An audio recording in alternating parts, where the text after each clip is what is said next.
coming today. I know that 4 of you guys have kids, but London, I'm sorry, I know you don't have any yet, but you'd like to soon. So hopefully you can take the information I filed away today and save it for when you do have kids, or I know you have a sister-in-law who's about to, and you can pass this information along. And I'm saying this because today's topic is going to be about car seats and why it is absolutely imperative that you keep your child rear-facing in a car seat as long as possible. The AAP, or the American Academy of Pediatrics, suggests that you keep your child rear-facing until they are at least 2 years of age. And previously, I think it was in about 2003, they had said to keep your child until they were rear-facing until they were 1 year old, but that's just no longer, we know better. So we know now children are supposed to be rear-facing until they are 2 years old. They say that children who are rear-facing are 5 times less likely to be injured in a car crash. And there are also long-term studies that prove that rear-facing car seats are 93% effective against serious injuries, whereas forward-facing car seats are only 78% effective against injury. So I have a quick little video here that can show you why that might be the case. On the left we have a car seat with a baby, it's actually a dummy, that's facing backwards. And on the right we have a child or a dummy that's facing forward, and it's a crash test. So you see here, is it going to go? Oh man, I don't know what's happening. Sorry guys, try again. Okay, here we go. So as you can see, on the left, when the child's rear-facing, its legs go up, its spine is not being injured.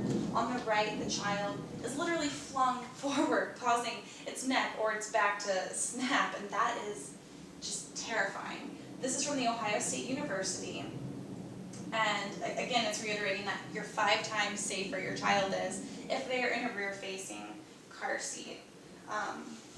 So I don't know about you guys, but as a parent, I would 100% blame myself if I was to be in a car accident and Elijah was facing forward. You guys know he's almost 2. He'll be 2 next month.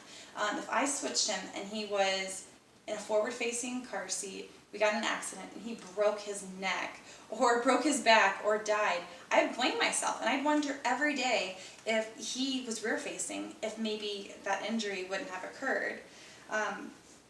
So if you have a child who's rear-facing, or if you've already turned them, the first thing you need to ask yourself about whether you're doing the right thing is, how big is your child? And Lindsay, I know you said before we started that Thea is 6 months and about 25 pounds. So she could still fit in an infant-only car seat. And I brought one to show you, London. You might remember Elijah being in this. But this is an infant-only car seat. Infant-only car seats only face to the rear. So if Thea's in one of these and you're following the instructions properly, then she's already as safe as she can be. She's 93% protected against injuries in one of these. Elijah started out in this when he was smaller, and he has since outgrown it, so we bought a convertible seat. So convertible seats start off rear-facing, and then you flip them forward-facing. And Elijah didn't go in his until he had outgrown this, so he was 30 pounds. But the car seat we have can actually have infants, and I know, Lindsay, you don't mind carrying Jackson, so I know you told me before that you have the convertible car seat for him, and he's only 25 pounds. But like, if yours is like ours, 6-pound children can go in it, and they go all the way up to 70 pounds. So when Elijah reaches the rear-facing max, which in a lot of car seats is 40 pounds, I can flip him over, and then he can forward face until he's 70 pounds, and that is the safest thing that I can do.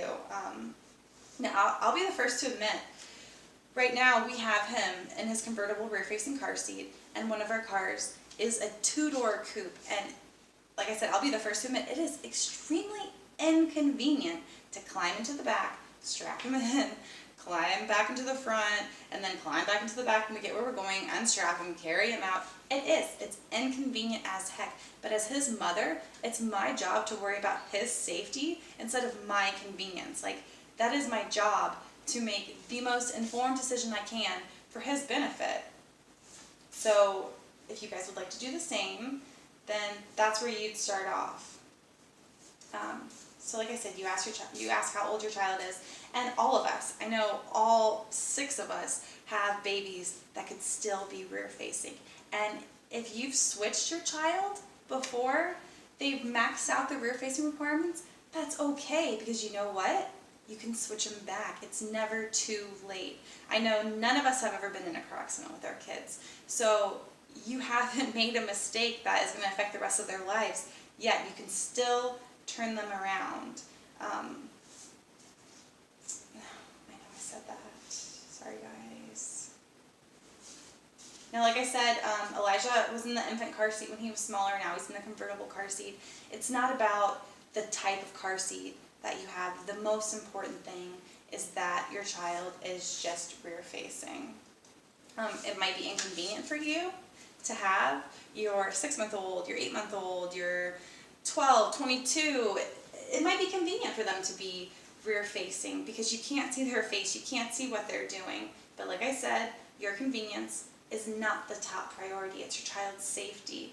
And I know when I was doing my research, and I've heard it before, a lot of people's argument is that their child is uncomfortable in the back seat. But the truth is, if you ask your child, if they're in the back seat and they're rear facing and they have their little legs crossed, they're really not that uncomfortable. They're going to be a lot more uncomfortable if you get in a car accident and their spine snaps and they die, or they break their neck, or they break anything. That's going to be a lot more uncomfortable than just sitting crisscross applesauce in the back seat. And it might sound scary and it might sound dramatic, but it is scary and it is extremely detrimental. This is life or death that we could be talking about here.